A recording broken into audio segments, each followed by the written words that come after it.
আচ্ছা, কেউ একজন নামাজ পড়ে না কেন? আমি তোমার সম্পর্কে বলছি না, আমার প্রিয় ছেলে বা প্রিয় মেয়ে। শুধু প্রশ্নটি নিয়ে চিন্তা করো যে মানুষ কেন নামাজ পড়ে না। এর অনেকগুলো উত্তর থাকতে পারে, আর এই প্রশ্নের উত্তর আল্লাহর কাছেও আছে। উত্তরটা খুবই ভয়ঙ্কর। এই উত্তরটি আমি খুতবার শুরুতে পড়েছি। তিনি বলেন, ফালা সাদ্দাকা ওয়ালা সাল্লা ওয়ালাকিন কাযযাবা ওয়া তাওয়াল্লা। সে আসলে সত্য গ্রহণ করেনি এবং সে নামাজও পড়েনি। তিনি কাফির সম্পর্কে বলছিলেন। তিনি দুইটা জিনিস বলেছেন, এই লোকটি সত্য গ্রহণ করেনি এবং নামাজও পড়েনি। কথাটা ভাবনার উদ্রেক করে। যদি বলা হয় সে সত্য গ্রহণ করেনি, আমার আশা হলো তিনি বলবেন লা সাদ্দাকা ওয়ালা আমানা, কিন্তু তিনি বলছেন লা সাল্লা। এর মানে হলো আল্লাহর সত্য গ্রহণ করার ব্যাপারে তোমার অন্তরে কিছু একটা মিসিং আছে। না না না, বাচ্চাটা বলে আমি আল্লাহকে বিশ্বাস করি, আমি মুসলিম। হ্যাঁ, তুমি এখানে মুসলিম, তোমার মাথায়, কিন্তু এই সত্য তো শুধু তোমার মাথার জন্য না, এই সত্য তোমার অন্তরের জন্য। তুমি এখনো অনুভব করছো না যে ব্যাপারটা কেমন সিরিয়াস। তুমি এখনো উপলব্ধি করছো না যে এটা কি। মাঝে মাঝে কোনো বিষয় তুমি জানো হয়তো, কিন্তু এই নিয়ে চিন্তা করা থেকে পালিয়ে বেড়াও। এটা সত্য, তুমি জানো বিষয়টা কিন্তু চিন্তা করতে চাও না।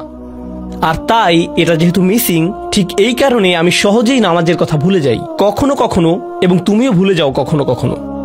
এমনটা ঘটে কারণ আমাদের অন্তর কিছুটা বিভ্রান্ত হয়ে পড়ে। দিনের এই সত্যতা, আল্লাহকে সেই সত্যটা, সেই অকাট্য সত্যটা আমাদের মস্তিষ্কের পেছনের কোনো একটা সেলফে গিয়ে পড়ে থাকে। আমরা অন্য কিছুতে ব্যস্ত হয়ে পড়ি এবং এই নিয়ে আর চিন্তা করি না। আল্লাহ এটাই বলেছেন। সুতরাং তোমার নামাজ পড়া আল্লাহর প্রয়োজন নেই।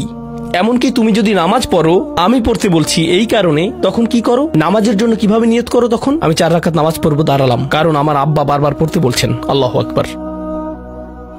নবী সাল্লাল্লাহু আলাইহি সাল্লাম আমাদের বলেছেন, নিয়ত সঠিক না হলে কাজের কোনো মূল্য থাকে না। ইন্নামাল আমালু বিন্নিয়াহ, ইন্নামাল আমালু বিন্নিয়াত। এমনকি যদি তুমি কাজটা করেও থাকো কিন্তু তোমার নিয়ত ছিল আমি শুধু তোমাকে বিরক্ত করি, এটাই তোমার নিয়ত, তখন এই নামাজ আমার যেমন কোনো উপকার করবে না, ঠিক তেমনি তোমারও কোনো উপকার করবে না। তোমার সত্যিকারের আন্তরিক নামাজ থেকে একমাত্র যে উপকৃত হবে সে হলো তুমি নিজে। এখন এটাই সেই প্রশ্নের উত্তর যে কেন একজন মানুষ নামাজ পড়ে না। আরো 2টা কথা তোমার সম্পর্কে বলতে চাই। তার মাঝে একটা হলো নামাজ পড়ার উদ্দেশ্য কি, কোন কারণে পড়ব। কারণ তুমি হয়তো ভাবছো নামাজ পড়ার উদ্দেশ্য হলো তুমি যেন জাহান্নামে না জ্বলো। নামাজ পড়ার উদ্দেশ্য হলো তুমি যদি নামাজ না পড়ো আল্লাহ তোমাকে ঘৃণা করবেন। নামাজ পড়ার উদ্দেশ্য হলো তুমি যদি নামাজ না পড়ো তুমি শাস্তি পাবে, অথবা তুমি আর মুসলিমই থাকবে না, ফেরেশতারা তোমাকে অভিশাপ দিবে। সমস্ত নেতিবাচক বিষয়। আল্লাহ ওই সমস্ত উদ্দেশ্যের কথা উল্লেখ করেননি। নেতিবাচক কিছু থেকে মুক্তি পাওয়া নামাজের মূল উদ্দেশ্য নয়।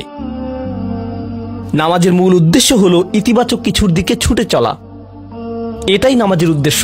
এমন 2 ছাত্রের মধ্যে পার্থক্য জানো? একজন লেখাপড়া করে যেন সে ফেল না করে, আর অন্যজন লেখাপড়া করে কারণ সে ওই সাবজেক্টটা পড়তে ভালোবাসে। একজন ছাত্র পড়ালেখা করছে পজিটিভ কিছুর জন্য, আর অন্যজন পড়ালেখা করছে কারণ সে এমন কিছু থেকে বাঁচতে চাচ্ছে যা নেগেটিভ। একজন কর্মচারী তার চাকরিটাকে দারুণ ভালোবাসে, আর অন্য একজন কর্মচারী শুধু চায় সে যেন চাকরিটা না হারায়। তারা একই চাকরি করছে, একেবারে অভিন্ন চাকরি, কিন্তু একজন চাকরিটা করতে পেরে কি যে খুশি, কত যে আনন্দ তার, আর অন্যজন খুবই হতাশ, সবসময় মনমরা ভাব। কেন? কারণ তাদের একজন এটা করছে ক্ষতিকর কিছু থেকে মুক্তি পাওয়ার জন্য, আর অপরজন এটা করছে উপকারী কিছুর দিকে ছুটে চলার জন্য। আল্লাহ কোরআনে যখন আমাকে নামাজ সম্পর্কে বলেছেন যে কেন আমাদের নামাজ পড়া দরকার, তিনি মুসা আলাইহিস সালামকে এই উত্তরটা বলে দিয়েছেন। যখন তিনি তার সাথে সাক্ষাৎ করেছিলেন তিনি বলেছেন, আকিমিস সলাতা লিযিকরি, আর আমাকে স্মরণ করার উদ্দেশ্যে নামাজ কায়েম করো। তোমার নামাজ ঠিক রাখো যেন তুমি তোমার রবকে স্মরণ করতে পারো। আমি তোমাকে ইতিমধ্যে বলেছি যে তোমার আমার সম্পর্কটা খুবই সীমিত, কিন্তু তোমার সাথে আল্লাহর সম্পর্কটা অনেক আগে থেকে শুরু হয়েছিল,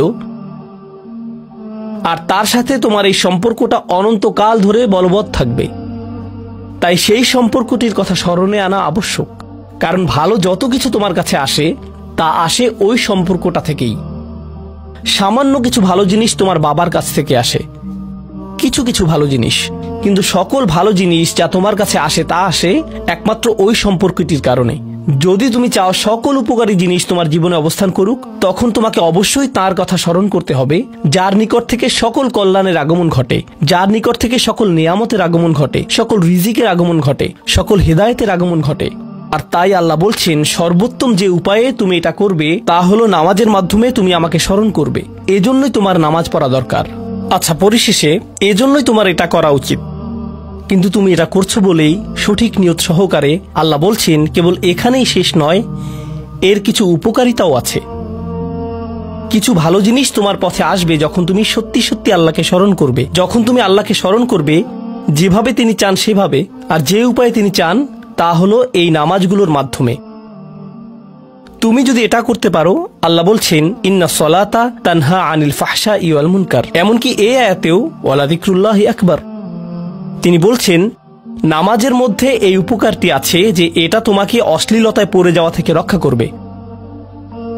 কারণ অশ্লীলতা তোমার চারপাশে বিরাজমান, আর আমি প্রিয় পুত্র তোমাকে এটার সম্মুখীন হওয়া থেকে রক্ষা করতে পারবো না। অশ্লীলতা তোমার ফোনে, অশ্লীলতা তোমার স্কুলে, অশ্লীলতা তোমার বন্ধুদের মাঝে, অশ্লীলতা ঈদের অনুষ্ঠানে, যখন কোনো কর্নারে গিয়ে বন্ধুদের সাথে আড্ডা দাও, অশ্লীলতার উপস্থিতি তুমি সর্বত্র দেখতে পাবে। প্রতিবার যখনই তুমি অশ্লীলতার দিকে এগিয়ে যাবে তোমার অন্তর ক্ষতিগ্রস্ত হয়ে পড়বে। আর আল্লাহ বলছেন যদি তুমি এই নামাজগুলো আদায়ে যত্নবান হও, এগুলো তোমাকে অশ্লীলতার করাল গ্রাস থেকে রক্ষা করবে।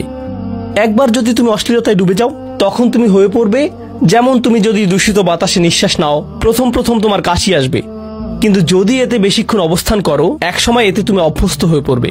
অশ্লীলতাও ঠিক এরকম, এতে আকণ্ঠ নিমজ্জিত থাকলে একসময় এটাকে আর বড় অপরাধ বলে মনে হবে না, নিজেকে এর থেকে রক্ষা করার কোনো গরজ অনুভব করবে না আর, কারণ তোমার প্রতিরোধ ব্যবস্থা দূষিত হয়ে গেছে। এরপর তুমি এমনকি আরো বিষাক্ত আচরণের জন্য প্রস্তুত হয়ে যাবে, এমনকি আরো জঘন্য বিষয় ওয়াল মুনকার, এমনকি আরো ঘৃণ্য কাজও তোমার দ্বারা সম্পন্ন হয়ে যেতে পারে। অধপতনের অতল গহ্বরে হারিয়ে যাওয়া থেকে এই নামাজগুলো তোমাকে রক্ষা করবে। এই জন্যই তোমার নামাজ পড়া দরকার, এই সমস্ত কারণেই তোমার নামাজ পড়া প্রয়োজন। আমি বলেছি এই জন্য না, এই সমগ্র ভ্রমণের শেষে সিদ্ধান্তটা সম্পূর্ণরূপে তোমার। কারণ আল্লাহ হয়তো আগামীকালই আমাকে নিয়ে যেতে পারেন, আল্লাহ হয়তো আমাকে 1 বছরের মধ্যেই নিয়ে যেতে পারেন। তোমার এবং আমার মাঝে যে এই সম্পর্কটা বর্তমানে আছে, এমনকি যদি আমরা 100 বছরও বাঁচি, আমরা এর চেয়ে বেশি বাঁচতে পারবো না। একটা সময় আছে যখন এর সমাপ্তি ঘটবে, কিন্তু ওই সম্পর্কটি, তুমি যদি সত্যিই ওই সম্পর্কটি সম্মান করতে চাও, নামাজ পড়ো। তোমার প্রতি এটাই আমার উপদেশ। এখন আমি পিতামাতার উদ্দেশ্যে কথা বলবো। এটা হবে ছোট্ট একটা রিমাইন্ডার আমার জন্য এবং আমাদের সবার জন্য, আমাদের পিতামাতাদের জন্য। সন্তানাদি আল্লাহ প্রদত্ত একটা নিয়ামত, তাদেরকে এজন্য দেওয়া হয়নি যেন আমরা তাদের নিয়ন্ত্রণ করতে পারি। যত বেশি আমরা তাদেরকে নিয়ন্ত্রণ করতে চাইব, তত বেশি হতাশ হব সকল অবস্থাতেই।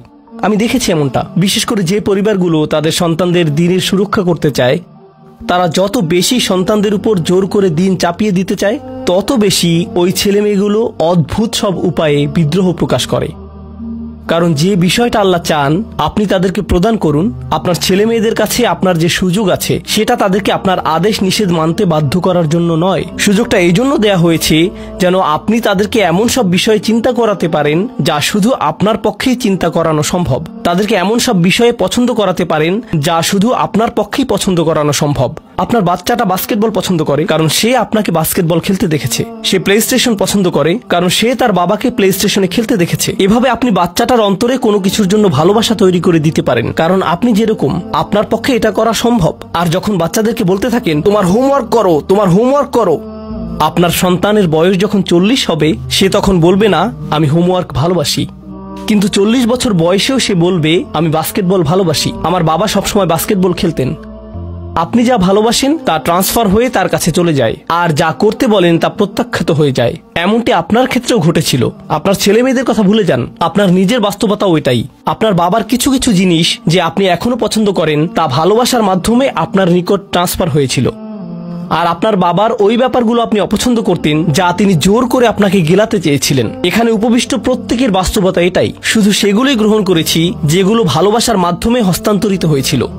ঠিক এই ইশারাটাই আমাদের পিতামাতাদেরকে দেয়া হয়েছে সূরাতুল ইসরার এই আয়াতে, রব্বির হামহুমা কামা রব্বায়ানি সগীরা। রব্বাইয়ানি মানে যখন তারবিয়া ব্যবহার করা হয় একটি চারা গাছ বড় করার জন্য আপনাকে চারা গাছটির যত্ন নিতে হবে, এর সযত্নে প্রতিপালন করতে হবে।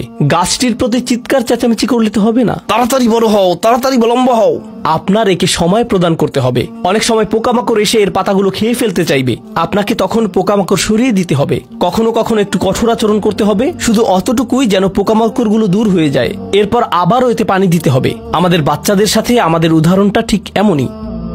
ঠিক এ কারণেই আমরা আমাদের মাতা পিতার জন্য এই দোয়াটা করি। আমি দোয়া করছি আল্লাহ যেন আমাদের সন্তানদেরকে হেদায়েত দান করেন, যা শুধু তার পক্ষেই দেয়া সম্ভব। দোয়া করছি আল্লাহ তাদের অন্তরে ইস্তিকামা প্রদান করুন, যেন তারা তাদের জীবনের সঠিক সিদ্ধান্ত নিতে পারে। আরো দোয়া করছি আল্লাহ তাদেরকে ইব্রাহিম আলাইহিস সালামের দোয়ার মতো করুন, যা তিনি আমাদের সবার জন্য করেছিলেন। রব্বি জাআলনি মুকিমাস সালাতি ওয়া মিন যুররিয়াতি, হে আমার রব, আমাকে সালাত কায়েমকারী বানান এবং আমার বংশধরদের মধ্য থেকেও। আল্লাহ তাআলা এখানে উপস্থিত পিতামাতাদেরকে, আমাকে সহ সবাইকে এমন দৃষ্টান্তে পরিণত করুন যে আল্লাহকে ভালোবাসে এবং যে নামাজকে ভালোবাসে, যেন আমাদের ছেলেমেয়েরা নামাজের প্রেমে পড়ে যায় আমরা যেভাবে নামাজকে ভালোবাসি তা দেখে। বারাকাল্লাহু লি ওয়া লাকুম ফিল কুরআনিল হাকিম ওয়া নাফা'নি ওয়া ইয়্যাকুম বিল আয়াতি ওয়াজ যিকরিল হাকিম।